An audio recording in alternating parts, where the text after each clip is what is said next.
মৃত্যু এমন এক বাস্তবতা যার থেকে কেউ পলায়ন করতে পারবে না। প্রত্যেকটি প্রাণীকেই মৃত্যুর স্বাদ আস্বাদন করতে হবে।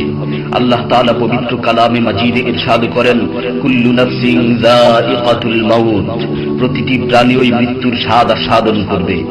কুল ইন্নাল মাউতাল্লাযী তাফিররুনা মিনহু ফাইন্নাহু মুলাকীকুম, হে নবী আপনি বলে দিন, মৃত্যু যার থেকে তোমরা পলায়ন করছো সে অবশ্যই তোমাদের সাথে সাক্ষাৎ করবে। আইনামা তাকুনু ইউদরিকুমুল মাউত ওয়ালাউ কুনতুম ফি বুরুজিম মুশাইয়াদা, তোমরা যেখানেই থাকো না কেন মৃত্যু তোমাদেরকে পাকড়াও করবেই, যদিও তোমরা সুদৃঢ় দুর্গে অবস্থান করো। লিকুল্লি উম্মাতিন আজাল, ইযা জাআ আজালুহুম ফালা ইস্তাখিরুনা সাআতান ওয়ালা ইস্তাকদিমুন, প্রত্যেকটি জাতিরই মৃত্যুর জন্য একটি নির্ধারিত সময় রয়েছে। যখন সেই নির্ধারিত সময় চলে আসে তখন তার থেকে এক মুহূর্ত আগ পিছ করা হয় না। এই ক্ষণস্থায়ী পৃথিবী যাকে নিয়ে তোমরা স্বপ্ন দেখছো, এই স্বপ্নের পৃথিবীও একদিন ধ্বংস হয়ে যাবে। কিয়ামতের সময় যখন নিকটবর্তী হবে তখন আল্লাহ সুবহানাহু ওয়া তাআলা নিজের দায়িত্বপ্রাপ্ত ফেরেশতাকে সিংহায় ফুৎকার দেওয়ার আদেশ দিবেন। অতঃপর ফেরেশতা সিংহায় ফুঁক দিবেন, ফলে পৃথিবী ও পাহাড় সমূহ উত্তোলিত হবে, চূর্ণ বিচূর্ণ হয়ে যাবে, আকাশ ফেটে টুকরো টুকরো হয়ে যাবে এবং নক্ষত্র সমূহ ঝরে পড়বে, সূর্য তার কিরণ হারিয়ে ফেলবে, সমুদ্রকে উত্তাল করে তোলা হবে। সেদিন কিয়ামতের ভূমিকম্প ও কিয়ামতের ভয়াবহ অবস্থা দেখে সকলেই মৃত্যুবরণ করবে। আল্লাহ তাআলা বলছেন, ইয়া আইয়ুহান নাসু তাকু রাব্বাকুম ইন্না জালজালাতাস সাআতি শাইউন আযীম يوم ترونها تذهل كل مرضعة عما رضعت وتضع كل ذات حمل حملها وترى الناس سكارى وما هم بسكارى ولكن عذاب الله شديد। হে মানুষ, তোমরা তোমাদের প্রতিপালককে ভয় করো, নিশ্চয়ই কিয়ামতের প্রকম্পন এক ভয়ঙ্কর ব্যাপার। সেদিন তোমরা দেখবে প্রত্যেক স্তন্যদানকারিণী আপন দুগ্ধপোষ্য শিশুকে ভুলে যাবে এবং প্রত্যেক গর্ভধারিণী তার গর্ভপাত করে ফেলবে। তুমি দেখবে মানুষকে পাগলের মতো, আসলে ওরা পাগল নয়, তবে আল্লাহর আযাবই হবে কঠিন। فإذا نفخ في الصور نفخة واحدة وحملت الأرض والجبال فدكتا دكة واحدة, অতঃপর যখন সিংহায় ফুঁক দেওয়া হবে একটি মাত্র ফুঁক, আর জমিন ও পর্বতমালাকে উত্তোলিত করা হবে এবং মাত্র একটি আঘাতে এগুলো চূর্ণ বিচূর্ণ হয়ে যাবে।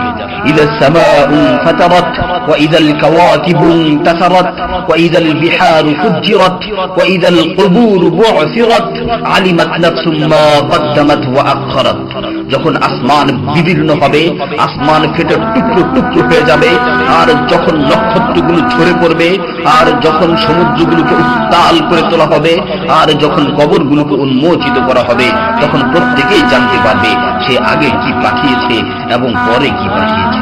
সেদিন কিয়ামতের ভয়াবহতায় আল্লাহ সুবহানাহু ওয়া তাআলা ব্যতীত প্রতিটি প্রাণী প্রাণ হারাবে। পবিত্র কালামে মাজিদে ইরশাদ হয়েছে, কুল্লু শাইইন হালিকুন ইল্লা ওয়াজহা, সেদিন আল্লাহর মহান সত্তা ব্যতীত প্রত্যেকটি জিনিসই ধ্বংস হয়ে যাবে।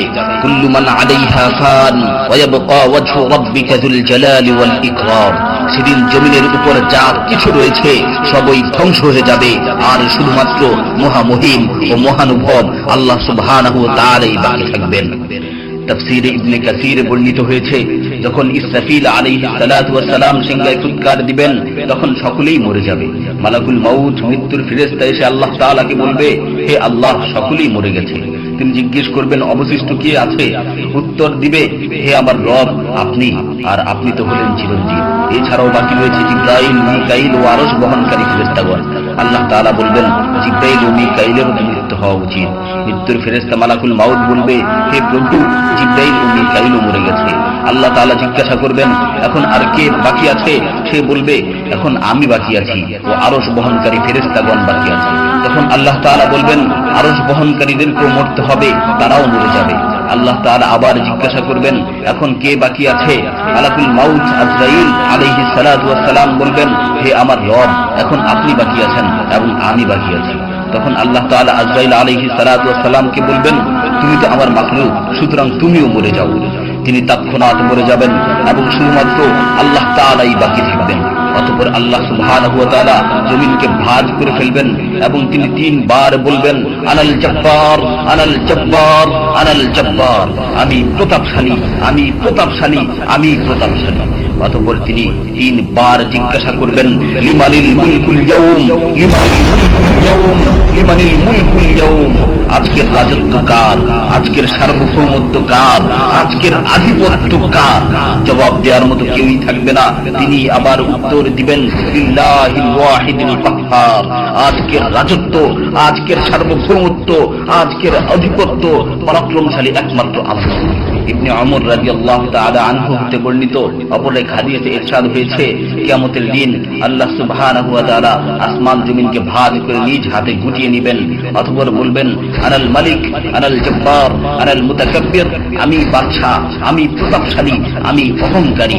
আইনা মুলুকুল আরদ, আইনাল জব্বারুন, আইনাল মুতাকাব্বিরুন, দুনিয়ার রাজা বাদশারা কোথায়, দুনিয়ার প্রতাপশালীরা কোথায়, দুনিয়ার অহংকারকারীরা কোথায়? তখন আল্লাহ তাআলা সুউচ্চ কণ্ঠে 3 বার জিজ্ঞাসা করবেন, লিমানিল মুলকুল ইয়াউম, লিমানিল মুলকুল ইয়াউম, লিমানিল মুলকুল ইয়াউম, আজকের রাজত্ব কার, আজকের সার্বভৌমত্ব কার, আজকের আধিপত্য কার?